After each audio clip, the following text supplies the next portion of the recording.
Hello friends and viewers, God bless you. It's a privilege for me to be on your screen again today. How has your week been? Thank you for your likes, thank you for your subscriptions, thank you for your comments, thank you for the testimonies I have been receiving ever since the last video was released. I know this particular video also is going to be a blessing to you. And as soon as you finish watching this video, one thing I want you to do for me is to ensure you click on the notification bell there and ensure you subscribe so that you will be reminded of the next video when it will be released. This morning I want to continue with what I shared in the last video. Remember I said there's so much in the book of 2 Kings chapter 4 that the Holy Spirit wants us to learn from. In the last video I was talking about a certain woman who was one of the wives of the sons of the prophets.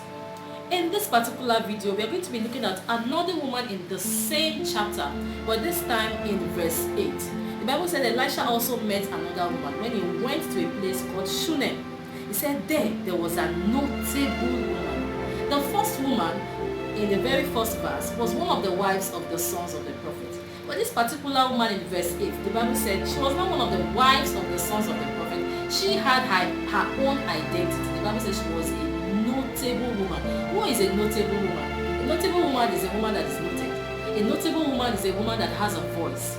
A notable woman is a woman that her generation is celebrating. A notable woman is a woman that is impacting her world. A notable woman is a woman that people can rise up to say, this woman has impacted my life. The Bible says she was a notable woman.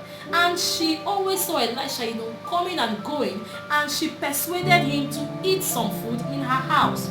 In verse 9, the Bible says something. It says this woman went to her husband and said, look now, I know that this is a holy man of God who passes by us regularly. She was a woman that had spiritual perception. She was able to perceive in her spirit that Elisha was not just any man that was just going and coming, but that he was a man of God. Now, qualities of a notable woman. First of all, a notable woman must have a voice. A woman that is noted, a woman that knows her work, a woman that knows her value, a woman that knows her capacity, a woman that has dignity, a woman that people can say, indeed, she is a blessing to her generation. And secondly, she must have what I call spiritual perception. If you want to be a woman that has a voice, a notable woman, you must be very close to God. You must be able to have fellowship and not just relationship with God. How do I mean? There's a difference between having a relationship with God and having fellowship with Him. A man and a woman can have a relationship as a husband and wife, but what brings fellowship is when they are intimate with each other. A notable woman is a woman that is so intimate with the Holy Spirit that she hears Him per time, He speaks to her per time. She has this close thing with the Holy Spirit. This woman realized that Elisha was not just any man, but he was the man of God. And she said to her husband, please let us make a small upper room on the wall and let us put a bed for him there, and a table and a chair and lampstand, so that it will be that whenever he comes to us, he can turn him there. Now, to cut the long story short, the husband obliged, he accepted what she said. Now, for the husband to actually, allow his wife to bring a man into their home, it tells us a lot. That means this man had trust on this woman.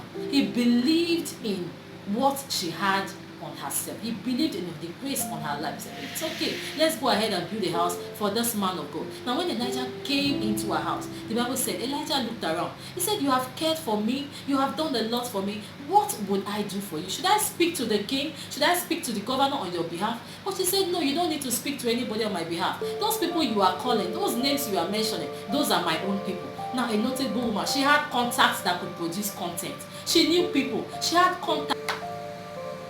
Now, this woman had contacts that could produce content for her. And so she said to the man of God, these people you are calling, I dwell among my own people. I know them. You don't need to do any of such things for me. Now, I want to encourage women out there. Despite the fact that she had contact that could produce content, there was something that was lacking in her life. She didn't have a child, and that was the situation that God addressed. But I want to compare the woman in verse 1 with the woman in verse 8. The other one hid. Now the other woman hid under the umbrella of her husband's identity. That's the woman in verse 1. She was just a wife of one of the sons of the prophet. When the husband gives her money, she's fine. When the husband doesn't give her money, she's just there. But this other woman in verse 8, the Bible says she was a notable woman. A woman that had a voice. Now, let's just put these two women on a scale of preference. Let's put them on a weighing scale and discover who would you like to be. I think I choose to be like the woman in verse 8, a notable woman, a woman that had a voice, a woman that had fellowship and a relationship, a bonding with God, and her voice was heard. A woman that could build a house for a prophet. I want you to check on your inside today. Choose to be an impactful woman. Choose to be a notable woman. Refuse to just be one of the wife of the sons of the prophet, and let your generation benefit from that which God has put on your inside. I know this video has been a blessing to you. I want you to do well to place your subscription and click on that notification bell there so that you'll be updated on when the next video will be released. It's still me, Mrs. Fortune Emmanuel Iben, saying shalom.